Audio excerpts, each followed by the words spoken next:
आप सभी का मेरे YouTube चैनल में हार्दिक अभिनंदन और भगवान से कामना करता हूँ कि भगवान आप सबको सुख शांति दे, सुख समृद्धि दे।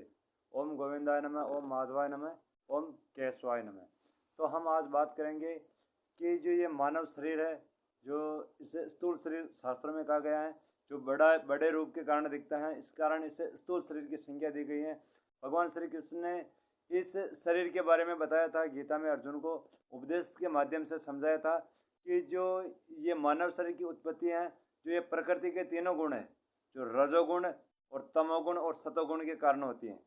ये जो मानव शरीर, जो स्थूल शरीर है, जो बनता है, वो प्रकृति के गुणों से मिलकर बना होता है। इसमें सबसे पहले हम देखा जाए तो बुद्धि और अहंकार और मन, और 5 हो गई ज्ञानेंद्रिया, 5 कर्मेंद्रिया और 5 महाभूत, और उसके अलावा जो 5 इंद्रियों के विषय, इससे मिलाकर ये अपने जो शरीर की, स्थूल शरीर की जो पिंड की उत्पत्ति हुई है। लेकिन इस उत्पत्ति का कारण रजोगुण और तमोगुण और सतोगुण है। भगवान श्री कृष्ण ने अर्जुन को बताया था कि ये जो मानव शरीर है, जो ये स्थूल शरीर है, ये प्रकृति के कार्य करता है। मतलब ये जो रजोगुण है, तमोगुण है, सतोगुण के मुताबिक ये हमारा जीवन चलता है। हमें इस चीज़ को समझना चाहिए कि हम पृथ्वी पर आए क्यों, हमारे स्थूल शरीर का निर्माण क्यों हुआ, किस कारण हुआ। तो इसका कारण प्रकृति है, क्योंकि प्रकृति के जो तीनों गुण है, रजोगुण, तमोगुण और सतोगुण, ये क्योंकि आपने खुद देखा होगा कि प्रत्येक आदमी, जितना भी संसार में जितने भी आदमी, जो आत्माएं हैं, जो है प्राणी है, जीव है, जीवात्मा है, वो सब प्रकृति के कार्य करते हैं। जो रजोगुण है, तमोगुण है, सतोगुण है, इन्हीं तीनों पर उनका जीवन, पूरा जीवन जीते हैं।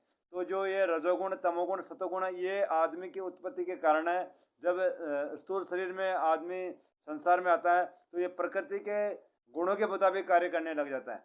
लेकिन भगवान श्री कृष्ण ने अर्जुन को कहा कि हे अर्जुन, जब आदमी को ज्ञान हो जाता है, तब अगर ये जीवात्मा, जब ये मन और बुद्धि और अहंकार को जीतकर प्रकृति के तीनों गुण है, जो रजोगुण और तमोगुण और सतोगुण है, इनका उल्लंघन कर देता है, इनको मतलब जीत लेता है, गुणातीत हो जाता है, जब इनको अच्छी तरह से समझ लेता है और भक्ति में, सच्चिदानंद परमात्मा की भक्ति में डूब जाता है, तब वह ये रजोगुण और सतोगुण और तमोगुण, इन तीनों का उल्लंघन करके परमपिता परमात्मा की शरण में चला जाता है। मतलब उससे आत्मा का कल्याण हो जाता है, उसे आध्यात्मिक शांति मिल जाती है। इसीलिए हमें चाहिए कि ये जो प्रकृति के तीनों गुण है, रजोगुण, तमोगुण, सतोगुण, इन तीनों को हमें समझना चाहिए कि आखिर रजोगुण क्या है, तमोगुण क्या है, सतोगुण क्या है। मैंने पिछले 3 वीडियो में आपको रजोगुण के बारे में वीडियो बनाकर बताया, सतोगुण के बारे में वीडियो बनाकर बताया, तमोगुण के बारे में वीडियो बनाकर बताया, समझाया उनके लक्षण, कैसे वो मनुष्य को प्रभावित करते हैं। इसलिए हमें समझना चाहिए कि ये तीनों गुण आदमी के जीवन को तरह तरह से प्रभावित करते हैं।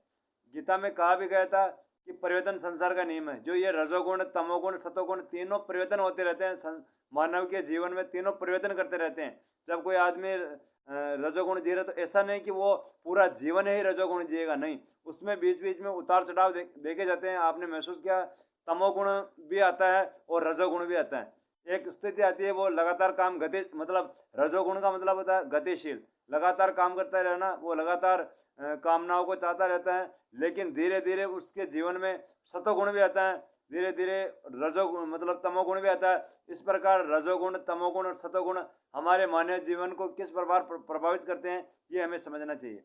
और इसके अलावा हमारा जो मेन उद्देश्य ये होना चाहिए कि किस तरह हम ये रजोगुण और तमोगुण और सतोगुण को से प्रभावित न होते हुए परमपिता परमेश्वर की भक्ति करें, ताकि हमारी आत्मा का कल्याण होवे और हमें उच्च लोकों की प्राप्ति होवे, हमारी आत्मा आध्यात्मिकता से जुड़ पावे, और हमारे यहाँ मनुष्य जीवन में आने का जो मेन उद्देश्य है, मोक्ष की प्राप्ति करना, ये आसानी से मोक्ष प्राप्ति हो जाए। तो इसके लिए हमारे को लगातार परमात्मा की भक्ति करनी चाहिए।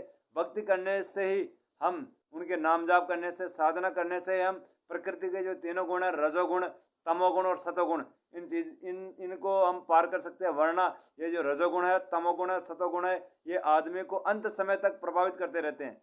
ऐसा नहीं कि भाई के रजोगुण, तमोगुण, सतोगुण आ गए निकल गए, नहीं। जब सतोगुण और रजोगुण ये दोनों को दबा दिया जाता है, तब तमोगुण आदमी को बढ़ जाता है।